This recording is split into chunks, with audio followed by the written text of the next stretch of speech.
Okay, let's go ahead and get started. My name is JoeDavault. I'm from Dallas, Texas. I currently live in Phoenix, Arizona. I am a software engineer at PerkinElmer, and I'm currently in the software engineering master's program. I have one class left in the spring and then I graduate.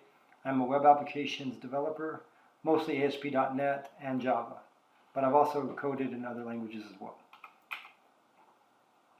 For my presentation, I did an applied project. I looked at a number of the software quality techniques and metrics from the course, and I applied them to where I work at PerkinElmer. So here's an overview of my presentation. I've broken it up into two main sections. One is the activities and experiences of doing this effort, and the second one is conclusions and follow-up. So in the activities and experiences, we'll look at GQM and the metric selection. We'll look at some of the challenges that I faced in implementing this program. We'll look at data collection. We'll analyze the metrics that we created, and we'll look at efficiencies and areas for improvement. Finally, we'll close out by looking at lessons learned and looking at next steps, which are mostly just expanding on the metrics program that we started. So to start off with, I would say there are many worthy software quality goals. Increase reliability, improve performance, decrease defect density, improving software productivity, improving customer satisfaction. These are all very good goals to have, and there are goals that we have at PerkinElmer. But they weren't the number one goals. For us, stability of our application, getting a handle on our defects was by far the most important thing. And since doing a large number of metrics is quite challenging, we picked 4, and all 4 of them have to do with defect detection and removal. So some of the questions that we asked were, how good are we at detecting defects prior to release? How good are we at removing those defects prior to release? And even more closely, how good are the different phases? In other words, how good is our dev team at finding defects? How good is our QA team? And how good is our UAT team? So not only did we do pre-release metrics, we also looked at phase-based metrics.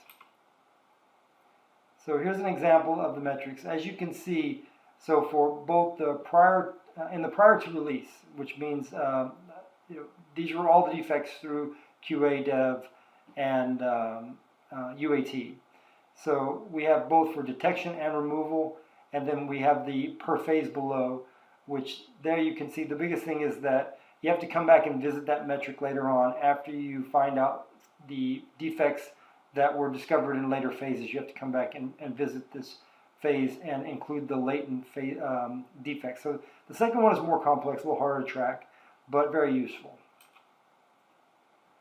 So this slide covers some of the challenges that I faced.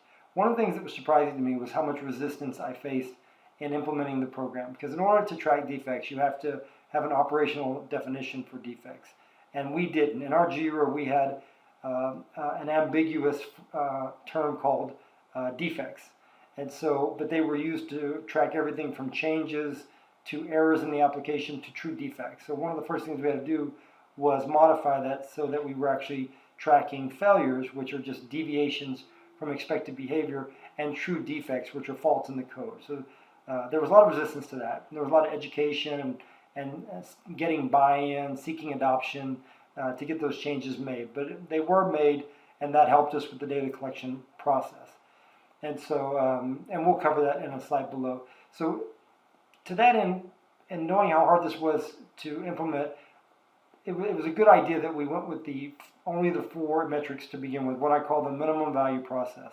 Because anything more, I think, would have been really challenging to get. You have to get buy-in on a minimum process, and then you can mature that process. So in phase 2, we'll be bringing in some more metrics, but for now, the defect detection and removal was really what we focused on.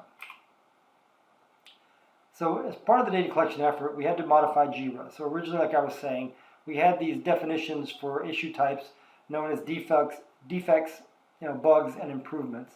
And we modified that both in terms of the issue type and education with the folks that use JIRA to explain to them the difference between a failure, a defect, and a change. There's also a subtype under change called change fix and change improve. So, and then below you, I've got a slide that shows the different attributes that we added. So one of the other things we did was we got rid of this non-orthogonal attribute called steps to reproduce, and we replaced that with something we call symptom and end result, because that gave us more visibility into the nature of what was happening and what was the end result. So here's a list of the new attributes that went into JIRA. So the ones on the left are brand new. The source wasn't there before. The time that the item happened, symptom, end result, mechanism, these are all brand new. And they're more for phase 2 metrics. The only one that we really needed for this phase 1 was the top issue type. And in that one, we added a new thing called defect. We added a new attribute called failure. We always had defect and we always had bug, but we removed bug because it was ambiguous, and we went with failure and defect. These are also IEEE standards, yeah, I would just say that. Some of the other ones, again, cost. We never had cost before. I think that's going to be useful for metrics down the road. So getting back to the metrics, the detection, the defect detection and defect removal. So these are the pre-release. So these are more collective. So you can see here in sprint 1 that we did in October and November, we had a 92% detection rate, which is pretty good. It's actually better than I thought it would be.